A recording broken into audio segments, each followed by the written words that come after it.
Following on from Harry Kane, it came out last night from Alfredo Padula, or whatever his name is, and it was retweeted by Glongari, that Tottenham have made now a €60 million bid for Dusan Vlahovic.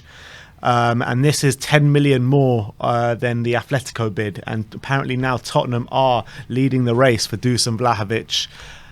I mean, that even ties in more that Harry Kane's going to leave, doesn't it? That does, yeah, if that deal goes through. I mean, there's an update here from Dan Kilpatrick. Where was it? Let me try and read it, because, I mean, I still think this is all PR from Tottenham, but he says, Spurs are looking to pursue another defender, midfielder and forward before the transfer window closes, and are insistent that any new striker that is brought in would partner Kane rather than replace Kane.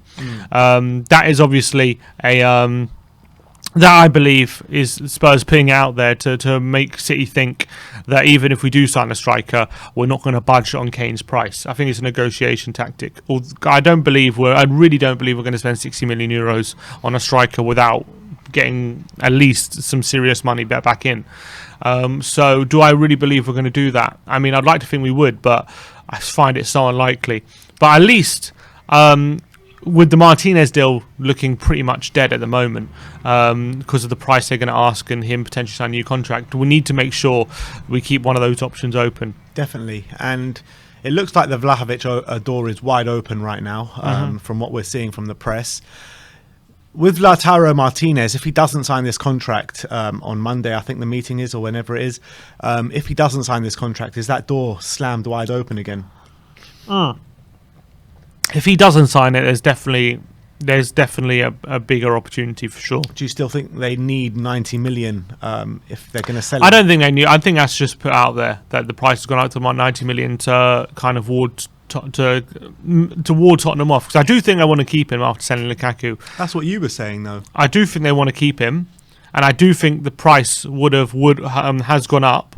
However, if he doesn't sign the contract, I think they're thinking he is going to sign the contract basically, and if he doesn't, then I think they might seriously consider about like a 70 million bid or something. They'll have to. If we sell Kane, can you see us bringing both of these strikers in, or is it going to be one or the other? I would like to think both. But I can't see us spending. It would have to be both for like. Well, it would be 120, 130 million for both. Yeah, I mean, I reckon Levy will want some change out of that. Basically, I don't think he's going to spend all the money on both of them. I reckon you'll get 20 million change tops. I reckon he'll want at least 40 million change. I reckon he would want to spend like 110 million. I'd say. Yeah, I don't think you get both of those players for 110. I know. So I think it's difficult. I think Unless we're going to try. pounds, because Vlahovic is 60 million euros, by the way. It's not pounds. True. That's like 45 million pounds. Well, there you go. And then Lautaro Martinez, they're talking about, let's say 80 million euros. That'll be like 60. That's close to 70 million. So you will get change. So maybe we could do it. Maybe you will get change. And look, that's for me. I wouldn't say it's like in a perfect world this is what I'll do, but I think in this current scenario right now in this window, can we do better than that? I don't think so. No, definitely not. Definitely not. Even in like the best of climates, it'll be hard to do better than that. You know what I mean?